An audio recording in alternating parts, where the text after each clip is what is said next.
Manay Lolit Solis, nawindang sa love life ni Kim. May payo sa aktres.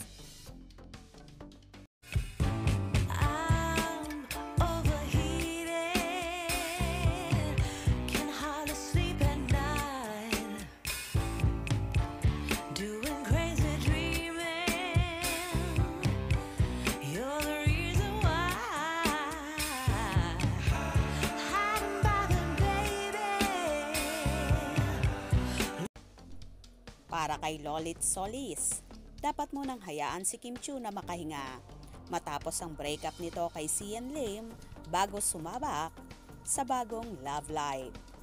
May naging payo si Lolit Solis para kay Kim Chiu. Ito'y matapos mapansin ng veteranang talent manager na lahat ng mga lalaking mapalapit sa aktres ay ginagawang issue tulad umano ni na Paulo Avellino at attorney Oliver Mueller. Naloka naman ako sa nangyayari sa personal life ni Kim Chiu. Para bang after ng Sian Lim chapter, lahat na lang ng malalapit kay Kim Chiu ginagawa ng big deal like ng Paulo Avellino episode. At ngayon naman iyong lawyer from Cebu, say ni Lolit sa kanyang Instagram post. Hayaan muna nating makahingang mabuti si Kim sa breakup niya bago natin i-pressure sa bagong love life.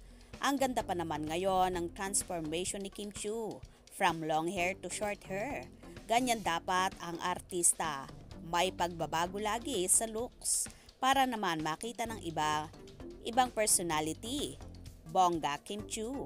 Go, go, go, go and have a good time. Deserve mo yan. Promise. Kahit nga si Manay Lolit Solis ay nawindang sa love life ni Kimi. Nakabi-kabila talaga ang issue at kung kani-kanino isiniship ang dalaga. Well, kung magiging happy naman si Chinita Princess, why not diba? Kung magkakaroon na rin siya ng bagong nobyo. Dahil deserve naman talaga ni Kimi na lumigaya, kagaya ng iba.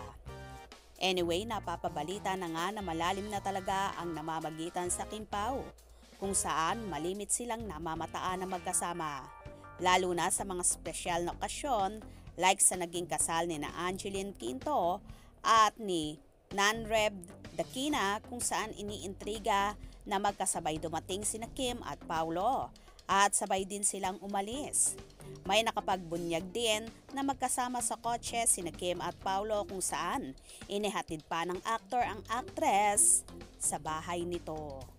Tuwang-tuwa naman ang kanilang tagahanga sa mga balitang kumakalat at ipinagdarasal nila na sana raw ay pang forever na ang Kim Pao. Kaya naman tumutok at huwag na huwag pahuhuli sa mga maiinit na kaganapan. Anong inyong magiging reaction sa bidyong ito? Comment below.